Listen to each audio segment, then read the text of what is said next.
جی ہم ایک ایسے ملک کا سفر کریں گے جس کی ریت میں تاریخ کی پرانی کہانیاں دفن ہیں، جس کے ساحل صدیوں سے تاجروں اور فاتحوں کے قدموں کے گواہ ہیں، اور جس کی سیاست اور حکمران نے پوری دنیا کو حیران کیا۔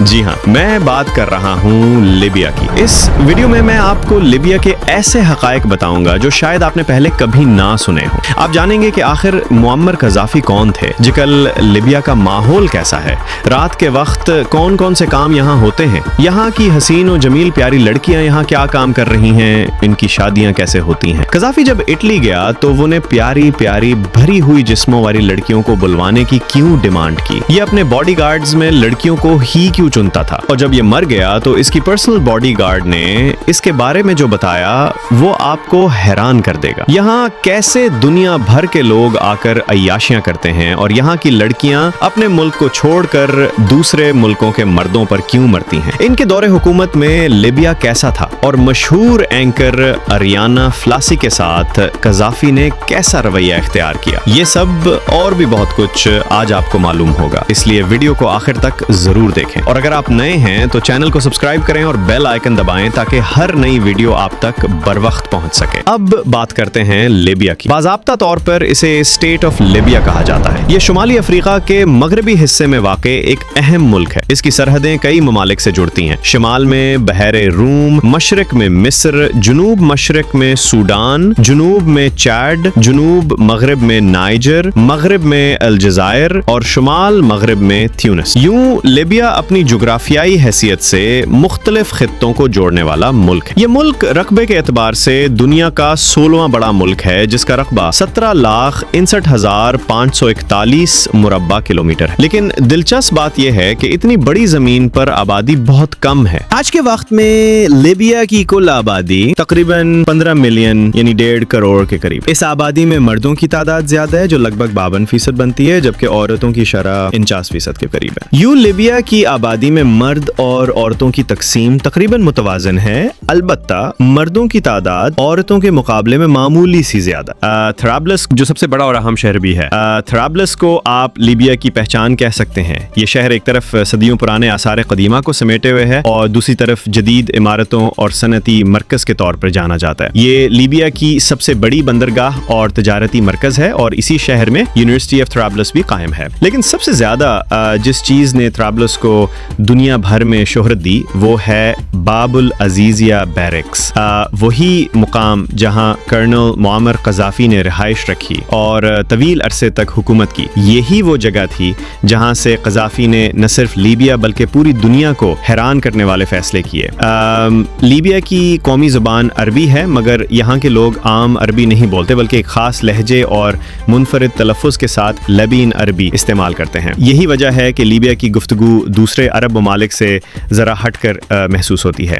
یہ زبان نہ صرف ان کی پہچان ہے بلکہ ان کی ثقافت اور شناخت کا حصہ بھی ہے۔ آج کل لیبیا کا ماحول دن کے وقت تو ایک عام مشرقی ملک جیسا لگتا ہے، مگر رات کی تاریکی اترتے ہی اس کی گلیوں اور بازاروں میں ایک الگ ہی دنیا جاگ اٹھتی ہے۔ یہاں رات کے وقت ایسے ایسے کام ہوتے ہیں جنہیں سن کر انسان حیران رہ جاتا ہے۔ حسین و جمیل بھری بھرکم جسم والی لڑکیاں یہاں کی زندگی کا ایک خاص حصہ سمجھی جاتی ہیں۔ کچھ تعلیم حاصل کرتی ہیں، کچھ نوکری کرتی ہیں، اور کئی ایسی بھی ہیں جو اپنی مجبوریوں یا خوابوں کے ہاتھوں ایسے راستے پر نکل جاتی ہیں جن پر چل کر وہ اپنی زندگی کو داؤ پر لگا دیتی ہیں۔ لیبیا میں شادیوں کا انداز بھی روایتی اور انوکھا ہے۔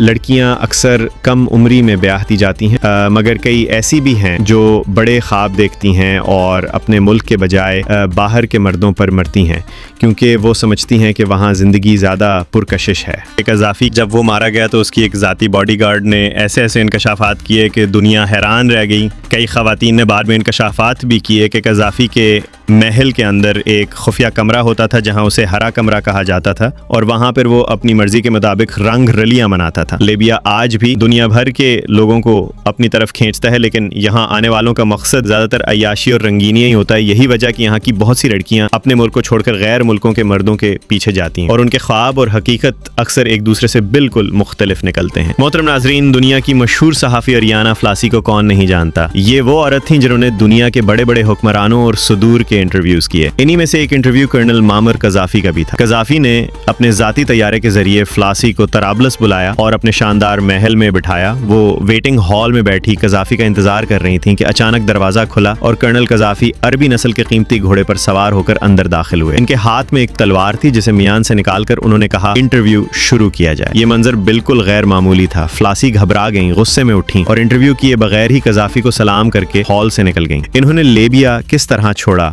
یہ کہانی میں آپ کو ایک الگ ڈاکیومنٹری میں ضرور سناؤں گا جو بے حد دلچسپ ہوگی. لیبیا کا قومی مذہب اسلام ہے اور یہاں کی 97% آبادی مسلمان ہے جبکہ باقی 3% لوگ دیگر مذاہب سے تعلق رکھتے ہیں. لیبیا کی کرنسی لیبن دینار کہلاتی ہے اور اس کی قدر خطے کی دوسری کرنسیوں کے مقابلے میں کافی نمایاں ہے. موجودہ شرح کے مطابق ایک لیبن دینار تقریباً 52 پاکستانی روپے اور 16 بھارتی روپے کے برابر ہے جو اس کرنسی کو خطے میں ایک مضبوط مقام دیتا ہے. کرنل قذافی ایک نہایت ذہین اور شاطر حکمران تھے. ان کے دور میں مشہور عربی چینل الجزیرہ نے لیبیا پر ایک ڈاکیومنٹری بنائی. قذافی نے کوشش کی کہ یہ فلم نشر نہ ہو مگر الجزیرہ نے ان کا حکم ماننے سے انکار کر دیا. قذافی نے قطر کے شہزادے شیخ حمد بن جاسم پر دباؤ بھی ڈالا مگر اس نے بھی صاف انکار کر دیا. آخرکار وہ دن آ گیا جب فلم نشر ہونا تھی. پورے ملک میں عوام نے اپنی دکانیں بند کر دی اور ٹیلی ویژن کے سامنے بیٹھ گئے. لیکن جیسے ہی نشریات شروع ہوئیں قذافی کے حکم پر پورے ملک کی بجلی بند کر دی گئی. بلیک آؤٹ اس وقت تک جاری رہا جب تک فلم مکمل نہ ہو. قذافی وہ عرب رہنما تھے جن کے سر پھرے فیصلوں سے دنیا کانپتی تھی. وہ 40 برس پہلے شاہ ادریس کے خلاف بغاوت کر کے اقتدار میں آئے اور حیرت انگیز طور پر اس بغاوت میں ایک بھی جان ضائع نہیں ہوئی. معمر قذافی شہر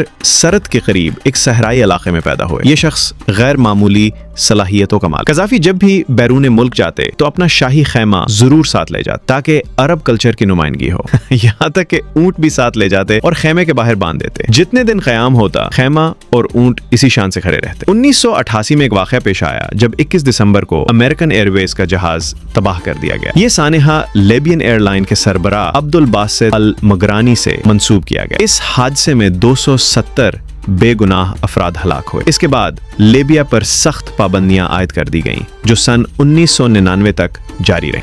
آخر کار قذافی نے مرنے والوں کے ورثاء کو لاکھوں ڈالرز ادا کیے. کرنل قذافی کے دور میں اسلامی تعلیمات اور قوانین مکمل طور پر نافذ تھے. شراب، جوا، قہوہ خانے اور گناہوں کے اڈے سب بند کر دیے گئے. لیبیا کی سرزمین تیل کی دولت سے مالا مال تھی اور قذافی نے اس دولت کو عوام کی بھلائی پر خرچ کیا. اسی وجہ سے ملک نے بے مثال ترقی کی. تعلیم اور علاج مکمل مفت تھے. عوام خوشحال زندگی گزار رہی تھی. 40 سال عوام کو انتہائی سستی، اشیاء اور سہولتیں فراہم کی. عالمی پابندیوں کے باوجود ملک میں مہنگائی نہیں بڑھنے دی. بجلی پورے ملک میں مفت تھی. لوگوں کو کبھی بل نہیں بھیجا جاتا تھا. بینک ریاست کے تھے اور قرض پر سود نہیں لیا جاتا تھا. ہر شہری کو گھر بنانے کے لیے حکومت مدد دیتی تھی اور یہ حکومت کا پہلا فرض سمجھا جاتا تھا. نئے شادی شدہ جوڑوں کو حکومت کی طرف سے گھر بنانے کے پورے اخراجات تحفے میں دیے جاتے تھے. تعلیم اور صحت کی سہولتیں مکمل طور پر مفت تھیں. رینل قذافی کے دور میں لیبیا کی شرح خواندگی 85% تھی. کسانوں کو حکومت مفت زمین دیتی اور کھیتی باڑی کے لیے ہر قسم کی مشین فراہم کرتی تھی. اگر کسی مریض کا علاج ملک میں ممکن نہ ہوتا تو حکومت اپنے خرچ پر اسے بیرون ملک بھیج دیتی. گاڑی خریدنے والوں کو آدھی قیمت پر سبسڈی دی جاتی تھی اور پیٹرول انتہائی سستا تھا. اس زمانے میں لیبیا پر کوئی بیرونی قرضہ نہیں بلکہ قومی خزانے میں 140 ارب ڈالر سے زیادہ موجود تھے. تعلیم یافتہ نوجوان اگر روزگار نہ پاتا تو حکومت اسے اس کی قابلیت کے مطابق تنخواہ دیتی جب تک وہ نوکری حاصل نہ کر لیتا. محترم ناظرین، قذافی کے دور میں لیبیا کے عوام دنیا میں سب سے زیادہ آمدنی والے لوگوں میں شمار ہوتے تھے. آج بھی لیبیا کی فی کس آمدنی 24,381 ڈالر جو پاکستانی 6,82,022 روپے اور بھارتی 20,27,617 روپے کے برابر بنتی. پورے ملک میں شاندار سڑکیں بنی ہوئی ہیں. ڈرائیونگ دائیں طرف ہوتی ہے اور بس ٹرانسپورٹر ٹیکسی کا نظام بہترین ہے. قذافی کے زمانے میں غربت کا نام و نشان نہیں تھا لیکن آج لاکھوں گھرانے خط غربت سے نیچے زندگی گزارنے پر مجبور. قذافی کے دور میں ہر بچے کی پیدائش پر والدین کو $5,000 دیے جاتے تھے تاکہ وہ بچے کی اچھی پرورش کریں. قذافی صرف لیبیا تک محدود نہیں تھے. انہوں نے پاکستان کو بھی مشکل وقت میں سپورٹ کیا. دفاعی پروگرام کے آغاز پر پاکستان کو کسی طرف سے مدد نہ ملی مگر قذافی نے $100 ملین عطیہ دیے. اسی سرمایے سے پاکستان نے اپنا دفاعی پروگرام شروع کیا. قذافی